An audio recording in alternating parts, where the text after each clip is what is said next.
Keleylik. Ынтымак дегенде кандай? Коңшу менен коңшунун ынтымагы. Ынтымак дегенде бир тууган менен бир туугандын ынтымагы.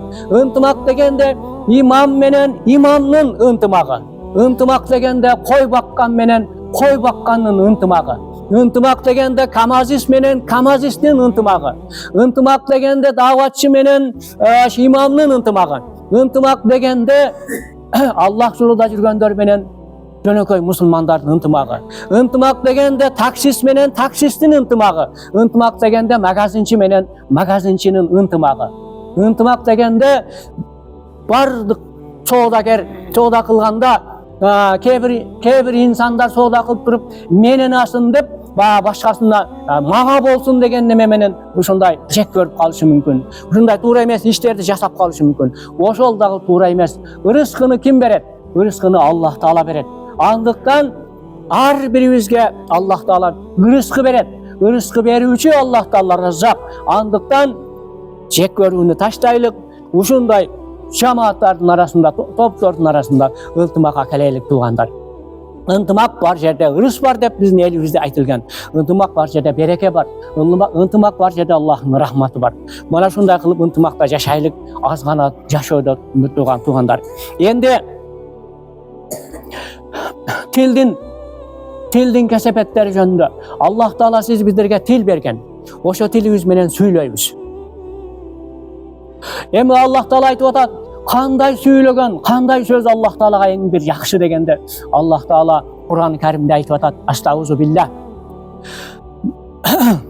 Мен ахсану кавлан мимма daa илаллахи ва амила салихан ва кала иннани минал муслимин. Аллах Таала Кур'ан-ы Каримде, кереметтүү Кур'анда сиз биздерге мархамат кылып айтып атат.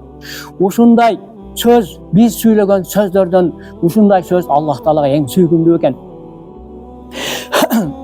Аллах Таалага мен иман келтирген мусулманмын. Аллах Таалага келгиле, Аллахты тааныгыла, Аллахка иман келтиргиле деп Аллах Таалага чакырган. Аллага чакырган адам өзү мусулман болуп жакшы амалдарды жасап, Аллах Таала кабыл кыла турган соолук намаздарды окуп, Аллах жолдорго чыгып жакшы амалдарды жасап, башка бирөөлөрдү келгин Аллахка келгин ахиретке барабыз. Аллахтын алдыга барабыз. Жашообуздан жооп беребиз. Андыктан Аллахка келгин. Аллахка келгин деген сөз, Аллах тааный албай жүрсөң Аллахка тааныгын. Аллахка ибадат кыла албай жаткан болсоң Аллахка ибадат кылгын. Аллахтын мечитине келип жаман адаттарды таштай албай аткан болсоң таштагын жаман адаттан. Аллахтын жолуга чыгып иманыңды мекемдегин. Аллахка даярдыгыңды ахиретке мекемдегин деген сөз болот.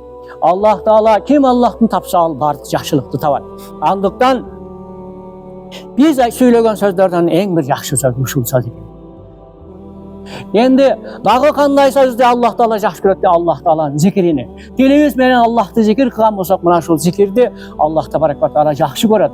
Тилибиз менен Аллахты улуктасак, Аллах Таалага өтө жакын болобуз. Аллах Тааланы улуктаган болсок, Аллах Таала сиз биздердин зикирлерибизди кабыл кылат. Аллах Табарак ва Таала зикирден өткөн ибадат жок. Хадистин мазмунунда келет, жерде Аллах Тааланын зикир кылуучулар биз жылдыздарды көргөндөй асман жашоочуларды көрүп турат.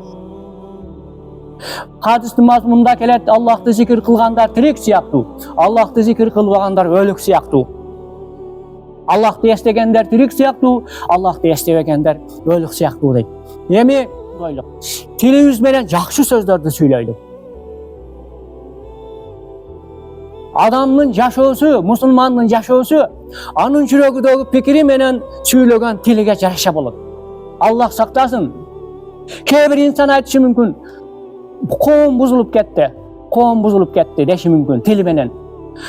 Бул жөнүндө пайгамбар саллаллаху алейхи вассалам айткан, эгер элдер бузулуп кетти, коом бузулуп кетти десе, анда бузулгандын башчысы ошол адам. Аллах сактасын. Демек, коом бузулду, эл бузулду деген сөздү эч качан айтпайлык. Аксакалдар бузулду деген сөздү эч качан айтпайлык. Аялдар бузулду деген сөздү эч качан айтпайлык. Жаштар бузулду деген сөздү эч качан айтпайлык. Тескерисинче жакшы болуп атат. Азыркы аксакалдар жакшы болуп атат. Азыркы коом жакшы болуп атат. Азыр жашоо жакшы болуп атат.